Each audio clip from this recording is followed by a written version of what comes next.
So first of all, hello everybody. I'm Loïc Joly, and I'm going to talk to you about how I learned to stop borrowing and love MISRA.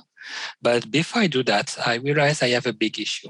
In these conferences, people are used to showing their cats, and I don't have any cats. So I was struggling to know what I could do to compensate that. And I finally found a way, because this is a conference with a hint of French accent. So even if I don't have cat, I'm going to show you my two friends. My first friend is pain au chocolat, and my second friend is croissant. So this is really a conference with a taste of French accents. So now let's get started for real. And just so that you know, you may be jealous that I have these cakes, but I'm not going to eat them right now. So I have the smell of those cakes and I cannot eat them right now. So my situation is probably not best than yours. How I learned to stop borrowing and love MISRA. I'm Loïc Joly. You can contact me at this mail address, and I'm working for the company named Sonar Source, which is working in static analysis. And it's totally related to this talk, so I will come back a little bit later on that. So first, MISRA, what is it? MISRA is a list of guidelines for safety critical software, especially embedded software. It has its roots in the automotive industry, but it can be used in other domains too. But it's up to now, it's really in the automotive industry that MISRA is almost ubiquitous. If you want to develop a software that goes in a car, there are high chances that you will be asked to follow MISRA guidelines.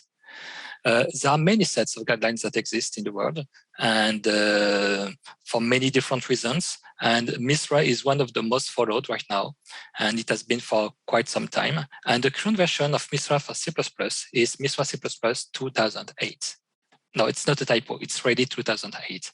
And since you may know, C++ has changed a lot since 2008. So that's why I'm going to talk about MISRA today. Just one point, the term that is currently used is guidelines, but I might say rules sometimes, because it's what it used to be called, and the difference between two is somewhat fuzzy sometimes. So let's first start with kind of a history of MISRA. MISRA started with C in 1998. They developed a guidelines for MISRA C, and they evolved in 2004, and then again in 2012. But before they did MISRA C 2012, they did a branch that was MISRA C++ 2008, the version which is currently the active one. And other guidelines also took MISRA C as a starting base. For example, GSF, which is for Lockheed Martin, I think, which is a guideline for C++, but that took some ideas from MISRA C too. And probably many others, because as we know, when you use guidelines, you usually don't use them as a block, but you evolve them, you add some to them, and so on. So I'm pretty sure that MISRA C was used in many other contexts too. Then there came MISRA C++ 2008 that took a lot of inspiration from MISRA C 2004. And since I said MISRA C++ 2008 is from 2008, so it's quite old, and people have evolved since then. And especially in the automotive industry, there was a big initiative to do some more modern software, especially using C++ 14 at that time. And they could not use MISRA C++ 2008 for that because the rules were too dated. So this consortium that provided some software for the automotive industry created its own set of guidelines, AutoSAR, which were inspired by MISRA C++ 2008, but which had some significant differences. And at the same time, almost, there was this initiative by other C++ to create these CPPP core guidelines. And finally, there is this MISRA C++ 2020X. I will come back on the X later, which tries to get to be the next version of MISRA C++. So of course, it takes inspiration from MISRA C++ 2008, but it also aims to reincorporate everything that was done in AutoSAR inside of it. So there's been an agreement between AutoSAR and MISRA that AutoSAR should stop developing coding guidelines. What they wanted is supposed to be integrated in the next version of MISRA, so they can focus on providing software for communication inside of the car and not focus on coding guidelines. Of course, since MISRA C has evolved then, and MISRA C++ was based on MISRA C, it's going to be based on the new version of MISRA C. So if some rules have been improved in MISRA C, MISRA C++ 2020X is trying to get the improved version of the rules. And of course, people who work on that get inspiration from other guidelines, and especially CPPP guidelines. And there is also in the ISO C++ domain talk about ISO 24772, which for which many people who are working on MISRA C++ are also participating into this version. So what does the MISRA, I try to put guidelines everywhere, but as you see, I just kept rules there. So what does the MISRA guideline look like? There are some fields that are used for all guidelines: the title, which should be a short description of the guideline, a category, which can be mandatory, required, or advisory. And the main difference is that when a rule is mandatory, you should follow it all the time to be able to say that your software is MISRA compliant. When it's required on advisory, there are some deviation processes that allow you not to follow a rule in some cases, and I will come back on this point, which is important. Then there is the notion that the rule is decidable or not. As you may know, there is the Rees theorem, or more famously, there is the halting problem. It's impossible to prove many properties about a program. So a rule which is decidable is a rule for which you can always say when you read the source code, okay, this source code is conformant or not conformant to the rule. If it's not decidable, it means that in some cases you will be able to do that. In some cases you will not be able to do that. There will be an example later to show that.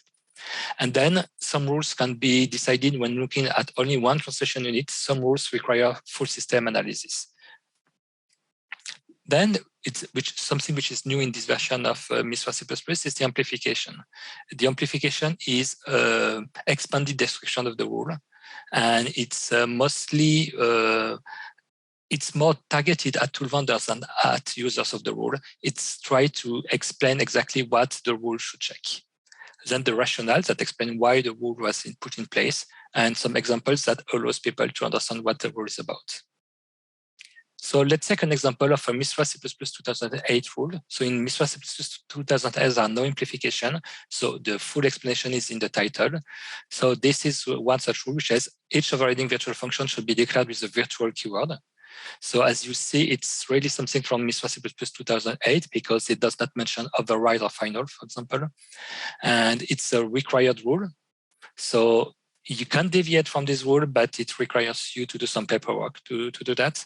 And the rationale that explains that if you follow this rule, you don't need to read the full code to be able to know that the function is virtual, and an example of the rule.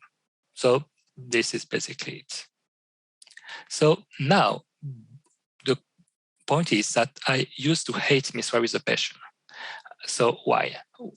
Why I was not just neutral? Well, I love C++. I love teaching C++, and I love spreading good practices about C++.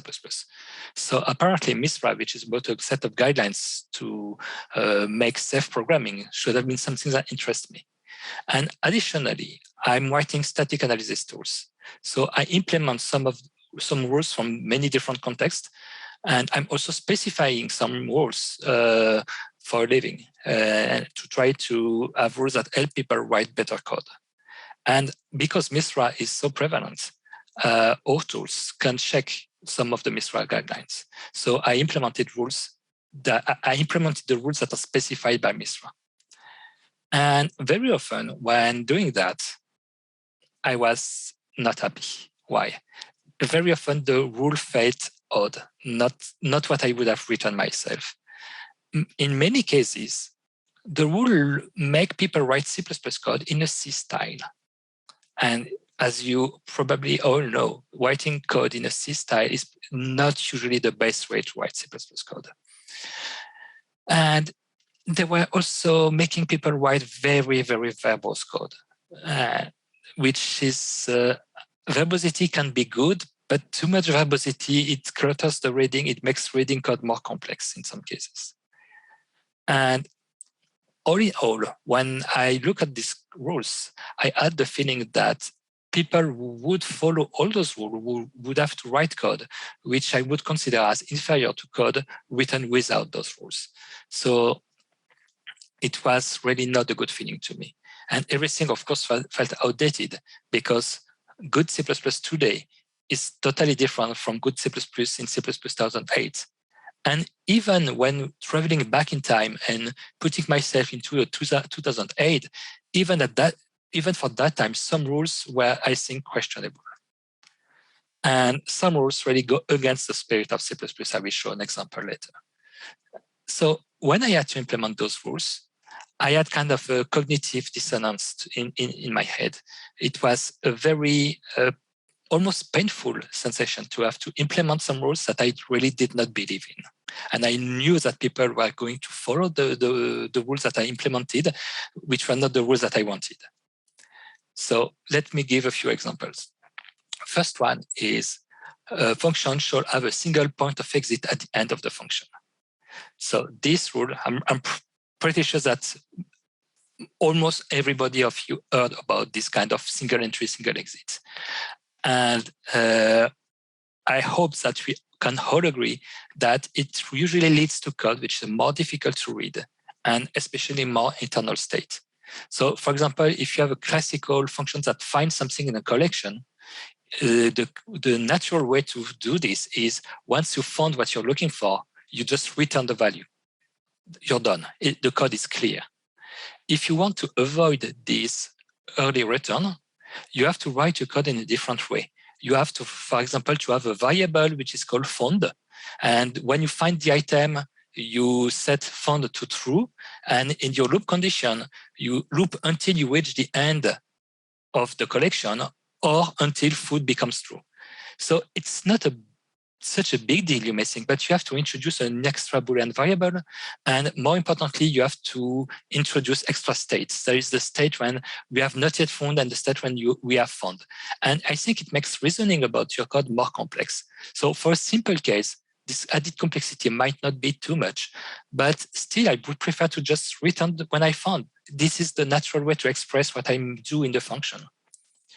And it was even more frustrating because MISRA allows exceptions.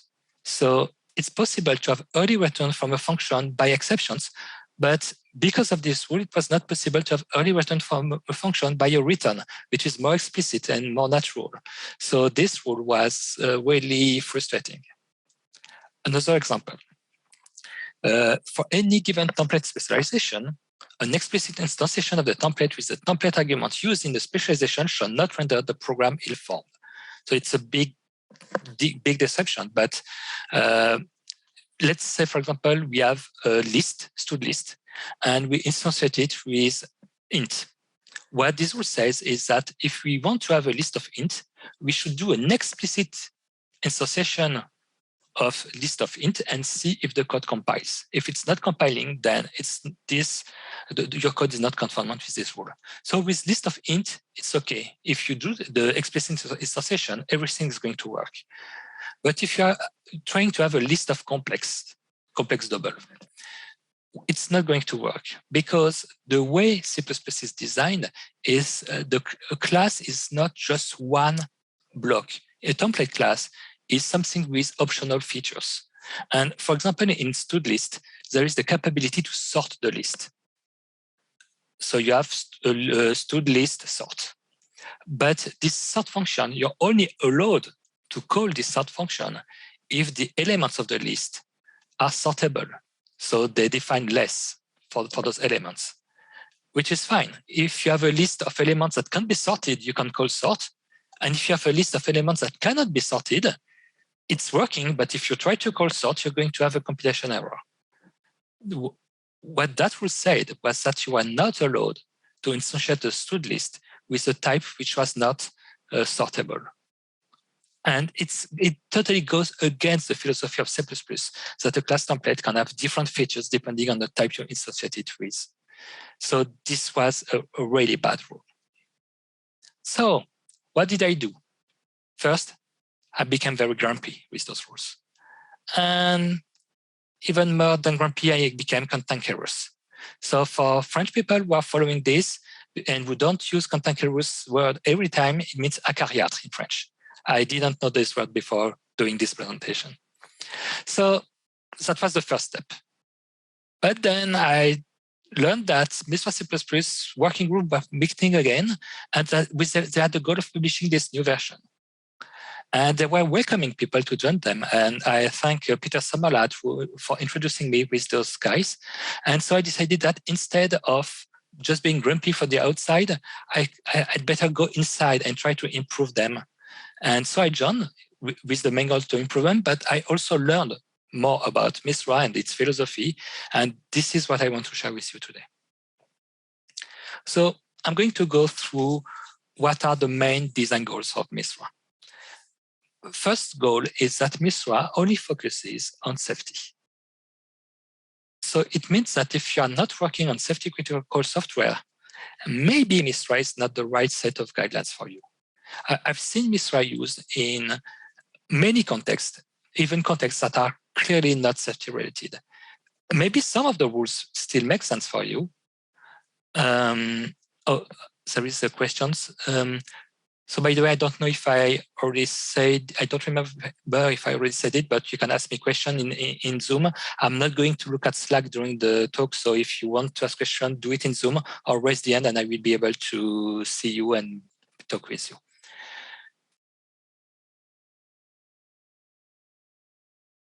So the question is, did you just explain that MISRA forces you to implement default template association with runtime error instead of compile time pedagogical error? What MISRA 14.7.2 forces you to do is that a tool that is checking MISRA was supposed to do the explicit instantiation of the template and to tell that your code was not compliant with MISRA. So then you had two solutions. Either you change your code to make it compliant, which might mean, for example, adding operator less to stud complex or to your own complex type, which is probably not good. Or you could file a deviation for the rule that I'm going to come back a little bit on the deviation process to say that in that case, you didn't want to follow the rule and you checked that it was not a problem for this situation. But it was clearly not a good situation. I hope I answered the question.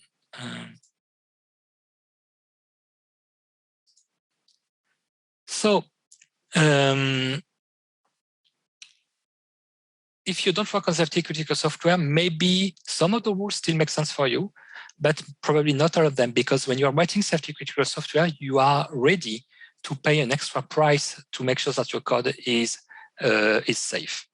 And if you are just developing a game for a phone, maybe you're not ready to pay that extra price. Maybe speed of development is more important than the software that's not crashing at the end. And also, the other point of focus on safety only means that you should, it does not care about other aspects.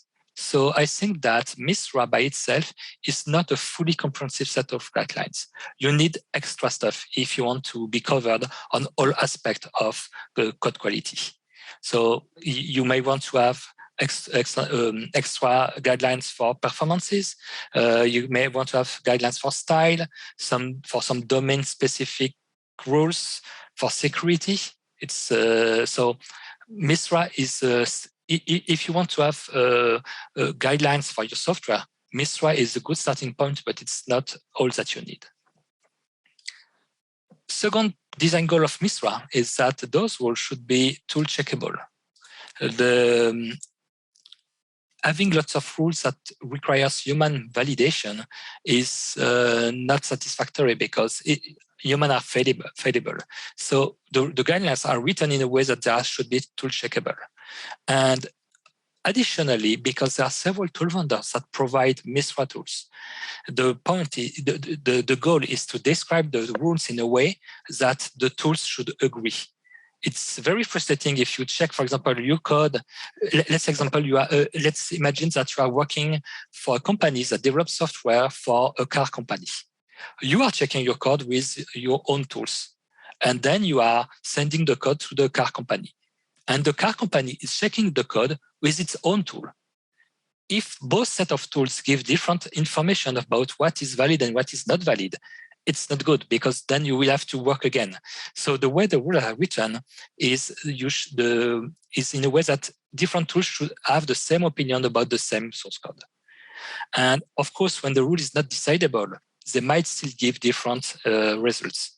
But at least they agree that in principle, they should give the same information. And when the rule is decidable, different tools should say the same answer unless they are buggy.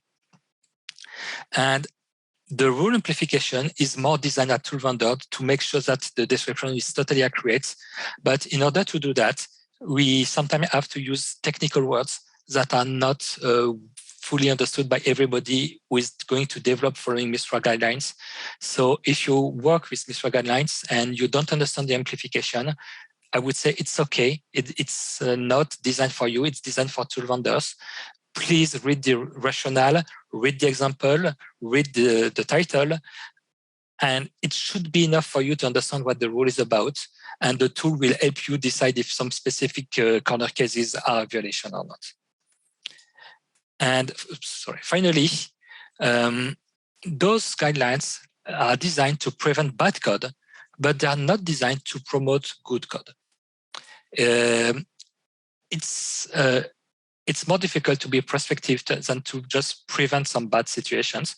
And so, for example, we are not going to have any guideline about using strong types. It clearly does not mean that you should not use strong types. You should use strong types. But there are not going to be guidelines to say you that. There are going to be guidelines that detect some common cases where using just the basic fundamental types is tricky and is going to probably provide results that are not the ones that you expect.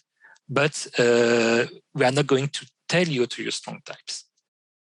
And of course, the distinction between those is sometimes blurry. So some rules are a little bit more prescriptive than others, but this is the basic design goal. Then what MISRA guidelines really don't like is undefined behavior. And as you know, the standard is full of undefined behavior. So many guidelines in MISRA are trying to restrict the code that you can write in order to make sure that you are not going to trigger an undefined behavior. And by doing that, maybe we are restricting you. You're not going to be able to write any C++ code that would be valid. But we are trying to restrict you to a subset of C++, which is where undefined behavior are less common. And even if it requires you to write code a little bit more complex, even if it's slightly painful to write such code. Another guideline is that for safety-critical software, very often, if you have to find a balance between being terse and being explicit, there is a slight preference to being explicit. And then the decidability of a rule is important. And it's because it allows different tools to agree, and it allows someone to be confident that if there is no violation of the rule, then the code does not contain it. While if you have a non-decidable rule, while you may have false positive, which means that the rule may trigger in a situation where it should not, and you may have false negative, which means that your code isn't safe, but the tool does not detect it. So that's why we try really hard to make decidable rule whenever possible. So sometimes what we do for that is we have a set of rules that try to catch the same underlying problem. And there would be, in this set of rules, there will be one non-decidable rule that really focuses at the problem and try to detect the bug, basically. And then we have several other rules which are decidable, which are broader, and that make sure that the code is written in a way that the real issue won't happen, even if those rules are more constraining. Let's see an example. There is one problem, which is accessing an object out of its lifetime. So you delete an object and then you access the object. We have the basic rule which says you should not do that. But this rule is not decidable. we know that to be able to do that, we would have to solve the halting problem, which is not possible in all cases. We can have some heuristics that works pretty well in some situation, but it's not decidable.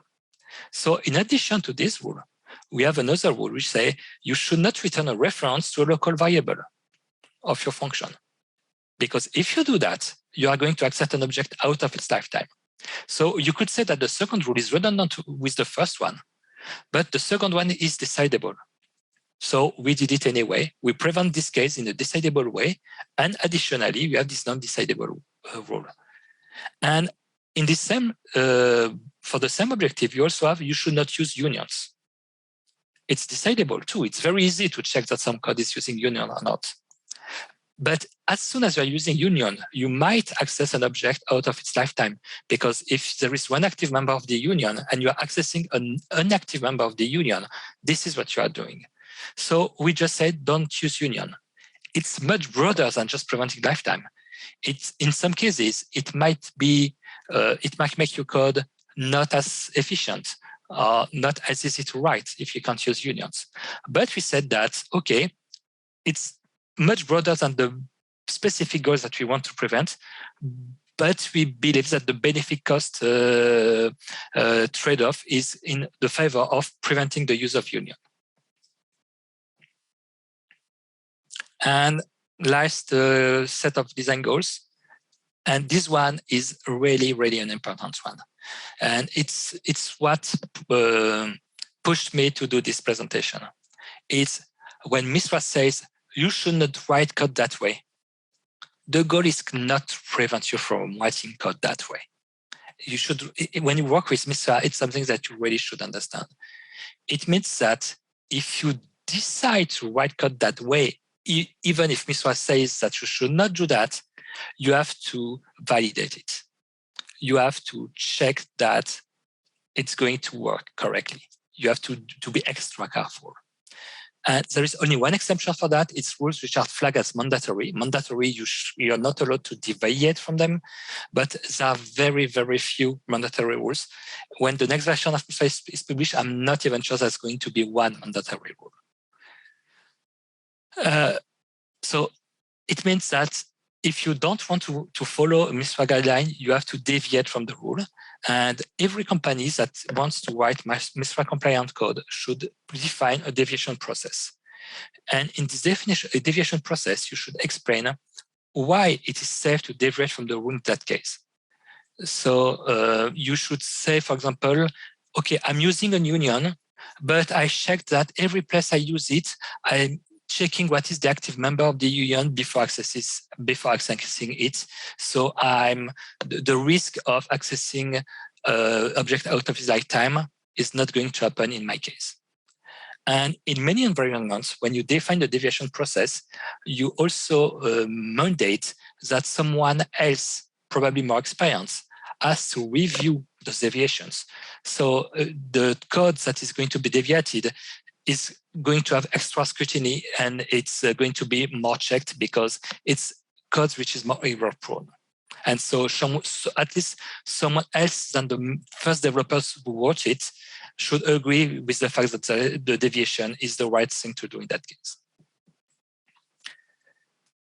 So let's look at some examples of rules in 2008 and in the next version. So for loops. In MISRA 2008, there are several rules related to for loops. I don't remember, I didn't count them, but maybe 5 or 6 rules related to for loops, which boils down to the fact that it's difficult to write a for loop, and especially to make sure that it will end and not go into an infinite loop. So there was a set of rules for for loops that basically says that when you have a for loop, it should be a basic loop with a very clearly identified loop counter. And you should increment this loop counter each time you go through the loop, and with a constant increment. And the final value of the counter should be a fixed value. So if you have a counter, you increment it with a constant at any step in the loop, and you have finite value for the limit, you are sure that the for loop is going to end. So one of the rules about that was, for example, that the loop counter should not be modified within the condition of the for loop or within the statements of the for loop. It should only be modified in the increment part of the for loop. Because if you modify it within the statement, for example, it might be inside of a condition, it might be more complex. So basic for loop, you have to modify the increment, the loop counter in the increment part of the for loop. So these rules are complex because you have to define what is a loop counter. And when you write for loops, in some cases it's obvious, but in some cases it's not so obvious to detect, especially for a tool, that, okay, this variable is going to be used as the loop counter. And those rules prevented writing useful code. For example, if you want to delete some elements in the loop, usually the elements, so you want to do like a filter that deletes some elements. So inside of the loop body, you are going to test for some condition. But usually when you do that, in the place when you delete, you probably have to increment the loop counter one more because you are going to skip the element. And you are going to do some advanced stuff with the loop counter. And this rule was preventing you from doing that. So one of the consequences is that everybody who wrote MISRA code avoided for loops and used while loops all the time because there was no rule that prevented the use of while loops. So it was so complex to deviate for that, and you needed to write those advanced loops. And people were writing while loops even if a for loop would have been the better solution. So when I said that I was frustrated with some rules in MISRA C 2008, this is one of the examples of a rule that frustrated me because there was a clear for loop that was doing a little bit advanced stuff with the loop counter. And because of this rule, people would replace this clear for loop with a less clear while loop. It was not increasing safety of the code in any way. It was making the code harder to read, but it was making the code MISRA compliant. So this is the kind of cognitive dissonance that I had. So what did we do in 2002X? Because we don't know the year yet. The same underlying problem is still existing. There's no denying that writing a loop is complex. But we just reduce that to just one rule, which is legacy iteration statements should not be used. What does it mean? First, it's all legacy iteration statements that are concerned. So while loops, do while, for loops, they are all considered as legacy iteration statements. They are all in the same category. So now you cannot say, okay, I'm going to replace my for by a while and it will make MISRA happy. Then what we said is that there is this common advice in the community that you should prefer algorithms or range-based for loop instead of basic for loops. So what we said that in many, many cases, people don't need to use this legacy iteration statement because they are going to use algorithm or range-based for loop. So in that case, that's fine. And in the cases where algorithm or range-based for loop are not a good match, well, probably they are not a good match because you are in complex cases. So because you are in cases that the previous set of rules would not cover anyway. So if you are writing your own loop manually, you are in a special case. And so it doesn't mean the fact that we say they should not be used does not mean that you cannot use them. It just means that we said that if you are writing a loop manually, you are in a difficult situation, and we want people to look at it. We want people to we want you to justify why you could not just use an algorithm, why you could not just use range-based for loop, and we want that an extra pair of eyes is looking at the loop and make sure that the condition is okay and that the loop is going to stop. There is one exception. Not one exception. We are adding exceptions for common pattern. So, for example, I'm not listing them here, but for example, if you want to have an infinite loop which is directly returned as while true, it's okay because it's obvious that you really wanted to have an infinite loop. So while true is going to be an exception. There are a few other cases that are going to be exceptions. The exact list is not totally finished yet.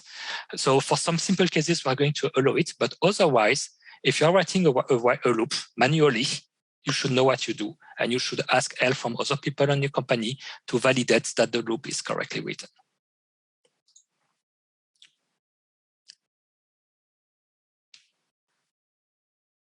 So another case study about stud terminate.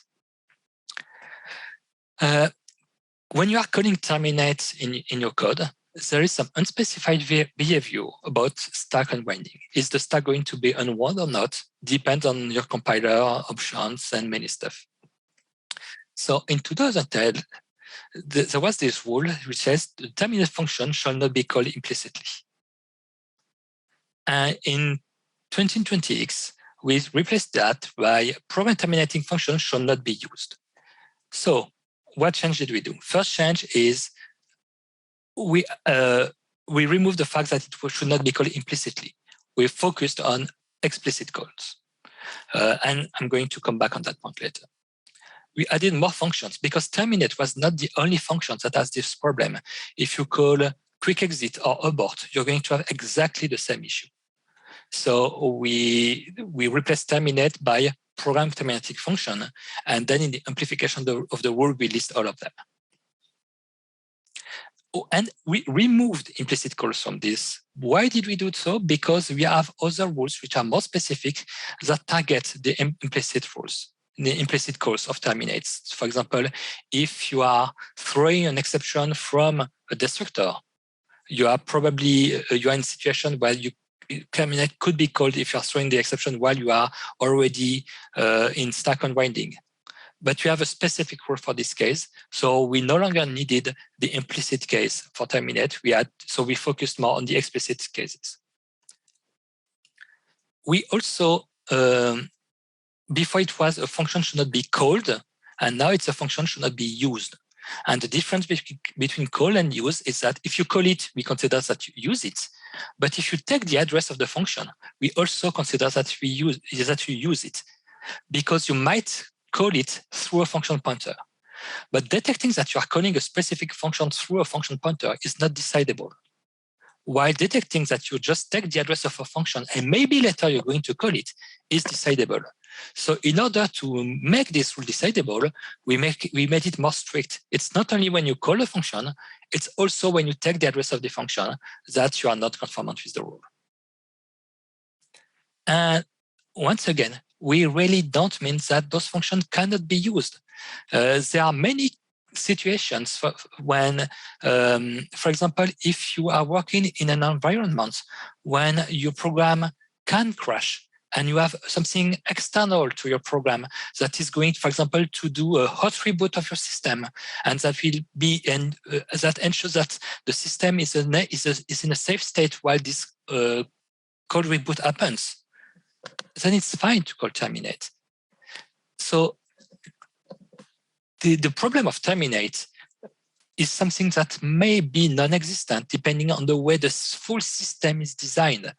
So if your system is designed in a way that terminate is good, and in that case, you should probably call terminate when you have an issue, because maybe you don't want to have stack unwinding. Maybe you do want to stop the program as fast as you can because you have an external system that handles this situation. So in that case, you just explain why it's safe to call terminate in your case. You file one deviation that says for this and these reasons, it's perfectly fine to call terminate, and just call it. So this is really important. It's when we say you should not do it, it means you should not do it unless you have good reasons to do it. And you document those good reasons, of course. So what other changes did we do? First, we looked through all rules and updated them to C++17. So the target for MISRA 2020X, it's not C++20 because when we started that, C++20 was not out. And so and even now, even if it's out, compiler support is not great yet. So the focus of MISRA 2020X is C++17. So we reviewed all rules and we made sure that they were they made sense in C++17 context. So for example, the rules that I mentioned earlier about overriding virtual function, we updated them so that we also take into account override and final. And we have some guidelines that say that if you're overriding a virtual function, you should use override, you should not use virtual. We also incorporated rule ideas from AutoSAR and from MISRA C. So from MISRA C, it was mostly updating previous rules, and from AutoSAR, it was new rules or updating rules. We removed some rules that we consider were without a real safety case. So as I said, MISRA is mostly concerned about safety. But in MISRA C++ 2008, there were some rules which were more stylistic than really related to a safety case. So we just remove them, or we just focus on the safety part of the rule and reduce the rule to the core component of it. So I see there is a question about, wasn't MISRA supposed to be merged with AutoSAR? Yes, it was, and this is what we did. But it was not just, when we said we merged it, it just didn't mean that we incorporated all rules from AutoSAR without question. It means that we looked at all rules from AutoSAR, and for each AutoSAR rule, we checked, okay, is it already a MISRA rule that is matching this AutoSAR rule? If yes, are there some differences? And should we incorporate some changes for AutoSAR or not? And if there is no existing MISRA rule, we decided, okay, is this AutoSAR rule really related to a safety situation, or is it more stylistic? If it's just stylistic, we don't incorporate it in MISRA. If it's really preventing some real safety problem, then we incorporate it to MISRA. So when we say that MISRA and AutoSAR are merged together, it's not a blind merge. It's not just a Git merge. We looked at all the rules and we incorporated the ones that make sense. Some of them we changed them. Some of them we changed the wording. Some of them we changed the rule itself because it was imperfect, and we tried to make it better.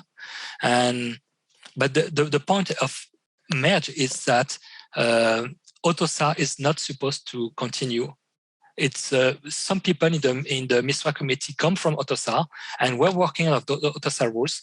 And the goal is that after MISRA 2020X, just following MISRA rules should be enough. People should be covered when they work in AutoSAR environment if they follow MISRA 2020X rules. I hope this answered the question. Otherwise, ask again something more if you have a more specific one. Then another change we did is that we try to be more accurate in the rule amplification, because some rules we all knew what they meant, but we all believe they meant something different. So we really try to make the amplification more accurate. And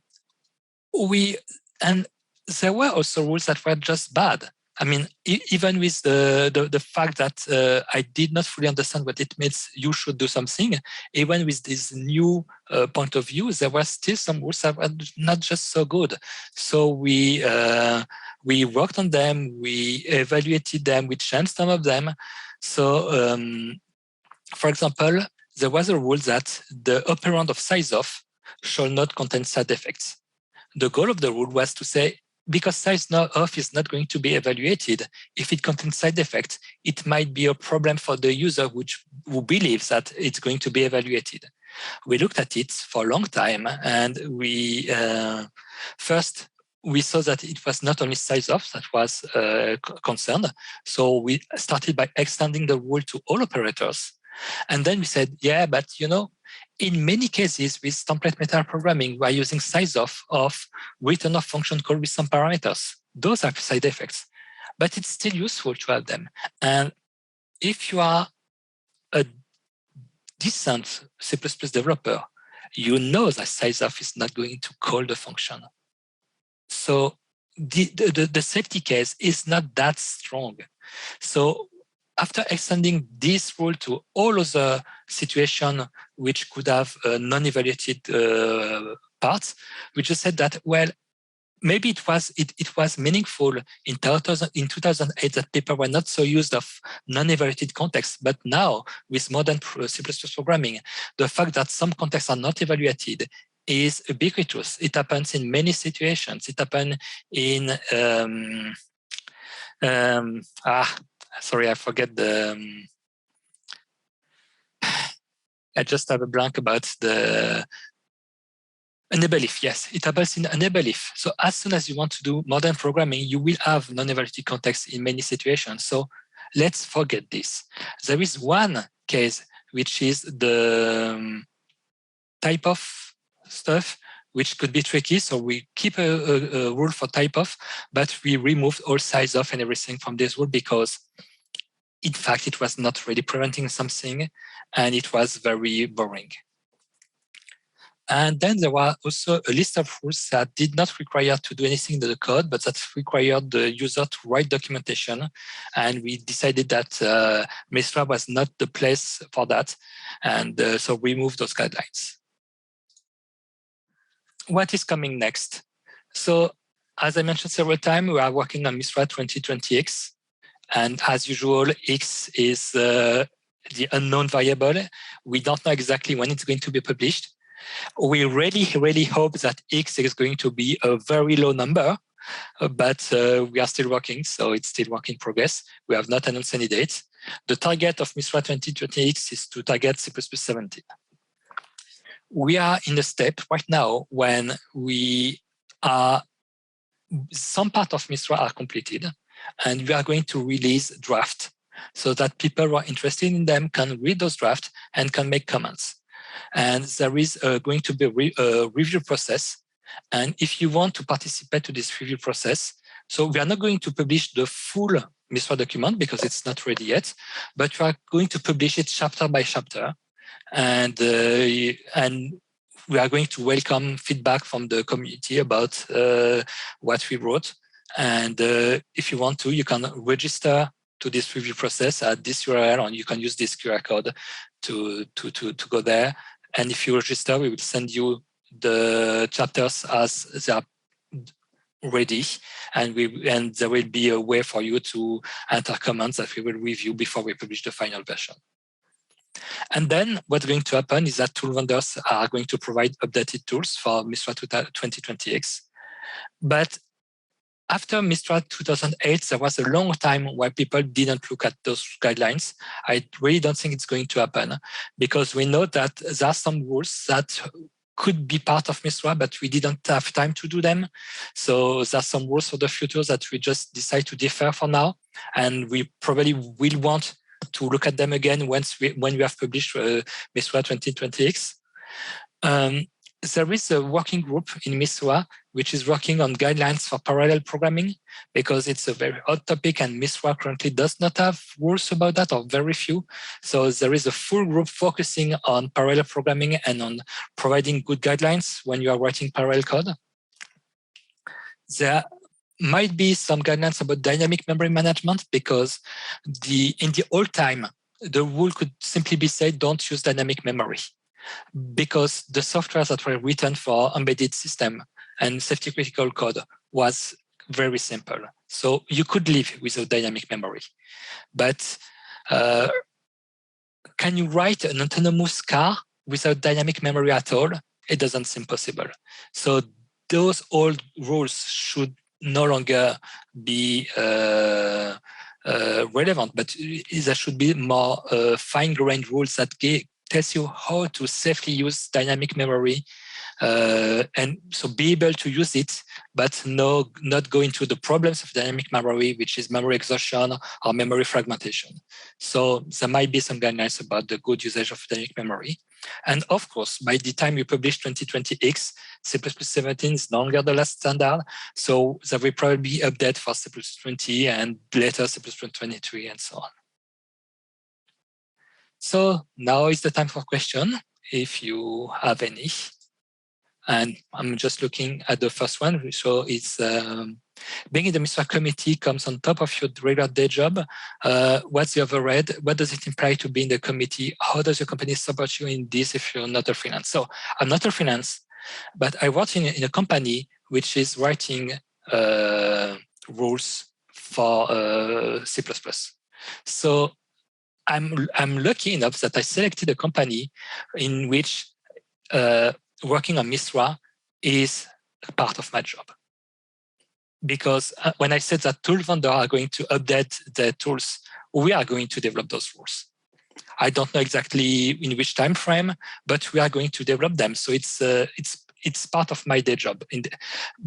I'm also part of the ISO C++ committee, and this is not that much related to what I do in the company. It is, but a little bit further away. So being part of ISO C++ is not fully my day job, but being part of MISRA, it's fully my day job. And what's the overhead?